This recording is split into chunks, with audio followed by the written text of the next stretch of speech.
जोङो दिनै उदालगुरि जिल्ला कमिटि इउपिपिएलनि दैदेननायाव जों उदालगुरि समस्तिनि 42 नं उदालगुरि समस्तिनि मोनसे बाइक रेलि लादों।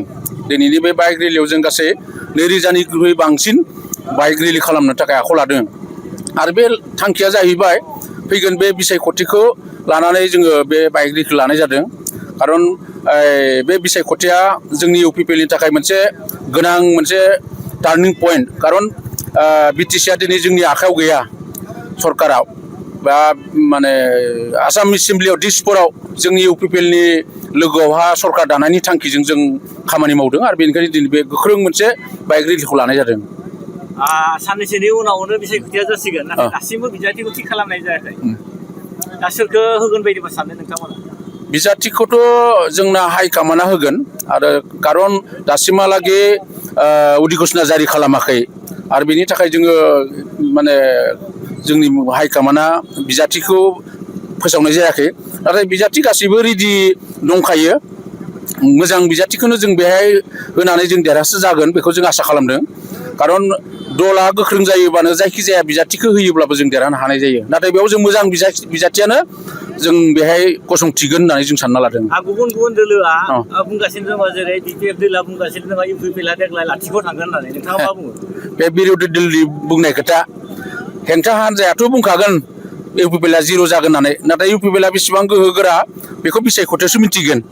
दिनै थांनाय बिटिसि इलेक्सनाव जोंनि माने इउपिपिएलनो रायजो राजाफ्रा मेन्डेट होनो हायियाव दिनै नैबे दान मोननैनि गेजेरावनो जोबोद रियालाइज खालामदों जे गोरोन्थि जाबाय, जे जोङो इउपिपिएलनो माने सरकार सालायनो होनो हायिया गोरोन्थि जाबाय होननानै रायजो राजाफ्रा दिनै बहुतआनो रियालाइज खालामदों। दायो मा मा थांखि लानानै नोंथांमोना बिसायख'थियावहाय थांखि खालामदों? जोंनाथ' बेनो बिटिआर ओनसोलाव सान्थि जानांगौ, सान्थिया अराय गोजोर जानांगौ आरो जोंनि माबायाव दुर्निति मुक्त जानांगौ। बेहाय सोबख'नाय गैयि मोनसे सरकार जानांगौ। बेखौ थांखि लानानैनो दिनै इउपिपिएलआ बे बिसायख'थियाव बाहागो लादों। आरो लोगोसे जोंनि बिटिसिआव थांनाय 5 बोसोराव प्रमद बर'नि दैदेननाय बे सरकारा जोंनि बिटिसिनि गासै 26 हारि माहारिखौ लानानै एखेलगे मोनसे थांखिजों आवगायलांदोंमोन। दा बे हिसाबैनो जोंनि दिसपुरावबो अल आसामनि 140 हारि माहारिखौ लानानै बिथांमोननि राव थुनलाइ हारिमुनि अस्तित्वनि रैखाथिनि थाखाय खामानि मावनो बे थांखिजों दिसपुरसिम आवगायलांनो थाखाय थांखि लानाय जादों। आरो जों नुनो मोनदों बिटिएफआ मोनबा गेरान्टि होनाय जा थांखि बिथांमोना मावफुंदों। बे मावफुंनायावहाय जोङो नुनो मोनदों ससियेल मिडियायावहाय न'खरसेनिनो साब्रैया मोनदों। बे बेलायाव नोंथाङा मा बुंगोन? बेथ' हाग्रामानि स्वभाबखा, हाग्रामा बिपिएफनि स्वभाबखा। बेयावहा खुनु रियेलिटि गैया बिथांमोननाव। बिथांमोना जाहैबाय जाय जेरै हायो गावबा गाव जालायनाय लोंलायनाय आरो बे थांखिजों बिथांमोना खामानि मावो। खुगायाव जेसेबांखिनि गिदिर बुङा नाथाय मावनायाव बिथांमोननि मावनाया जेब्लायबो समाज बेरेखा। बे खामानिखौ बिथांमोना मावबाय थाखायो। बिसायख'थिनि सिगाङाव बिथांमोना बुंदोंमोन जेब्लानिखि देरहाबाय बिनि उनावहाय स्किल नांगौ जाबाय, स्किलनि सार्टिफिकेट नांगौ जाबाय। बे थगायनाय जायाखैना मोनसे? बिथांमोनाथ' बुंनायाव जेरै बुङो मावनायावथ' बेखिनि माबाया बिथांमोननियाव गोहो गैया आरो बेनिखायनो बिथांमोना मावनो हायैनि थाखायनो मोनसे अजुहात देखायनानै दिनै बेबायदि खामानिखौ मावदों। बिथांमोननि थांखिया बेबायदि। उदालगुरि जिल्लायावहाय बेसेबां बिजाथिफोरा देरहागोन होननानै नोंथाङा बुंनो नागिरो? उदालगुरि जिल्लायाव पलिटिकेल डिस्ट्रिक्ट हिसाबै जोंनिया मोननै गोलैयो, उदालगुरि आरो माजबाद। आरो मोननैबो समस्तियाव जोङो देरहानो हागोन होननानै जोंहा मोनसे साननाय दङ। Thank you.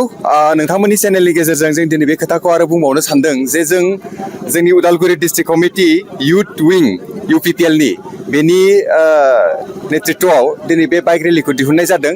बेवहाय जों पेरेन्टस बडि आरो उइमेन गासिबो जों बाहाय जमायैनो बाहागो लादों। दिनै जों बाहाय 15निफ्राय 2000 बाइक्स बाहाय इतिमধ্যे जोंहा जमा जाबाय। दासिम हिसाब ओंखारबायाखै खिन्थु बहुतखिनि बाइकआ जोंहा दाबो माने लाइनाव दंबाय थायो।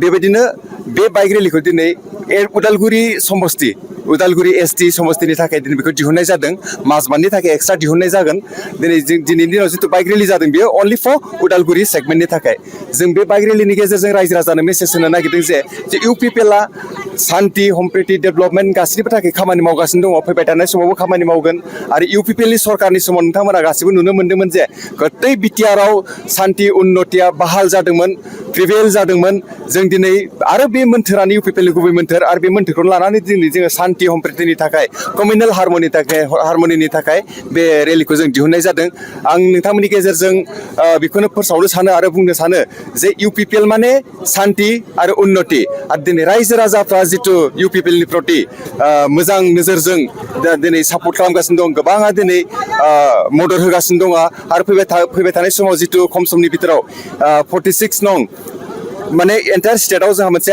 आसाम जेनेरेल एसेम्ब्लि जानो थांगासिनो दङ आरो बे जेनेरेल एसेम्ब्लियाव इउपिपिएलआ गतै बिटिआरनि मोनजिबा आरो बिटिआरनि बाहेरावबो दिनै जोङो जोंनि बे दोलोआ बे पलिटिकेल माबायाव इलेक्सनाव बाहागो लानो थांगासिनो दङ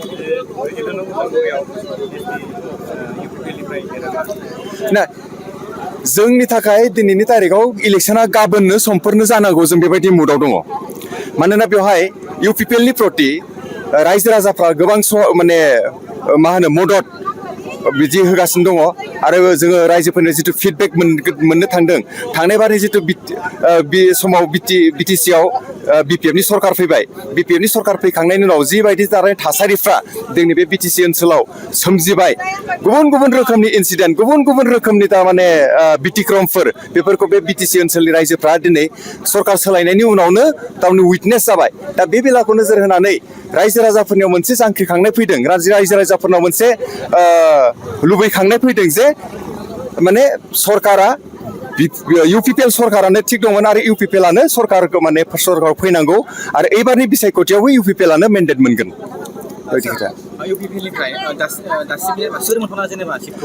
नाय जोंहा अबे बियाबाव सोर गेलेगोन गासिबो रेडि दं खिन्थु दिनै आङो पार्टिनि हाइकामान्डखौ आङो माने बे प्रट'कलखौ सिफायनानै बे खोथाखौ आं नोंथांमोननि सिगाङाव बुंनो हानाय नङा खिन्थु जों मोनथिगौ उदालगुरियाव सोर गेलेगोन खिन्थु बे मिडियानि गेजेरजों आंहा बेखौ बुंनो हानाय बर्तमान आंहा मोन्थाय गैथ'वा बेनिखायनो आङो बे खोथाखौ नोंथांमोननि सिगाङाव फोरमायनो सानाखै खिन्थु उदालगुरि इउपिपिएलआ कमप्लिटलि वेल नन मोनथिखानाय जे जोंहा जोंनि बिजाथिया रेडि जानानै दङ आरो माखासे सानफोरनि उनाव नोंथांमोना बे खोथाखौ मोनथिगोन সকলোৱে বাইক চলোৱাৰ সময়ত হেলমেট লৈ বাইকখন চলাব বাইক বা স্কুটি যিবিলাক চলাবলৈ আহিছে সকলোকে মই নাই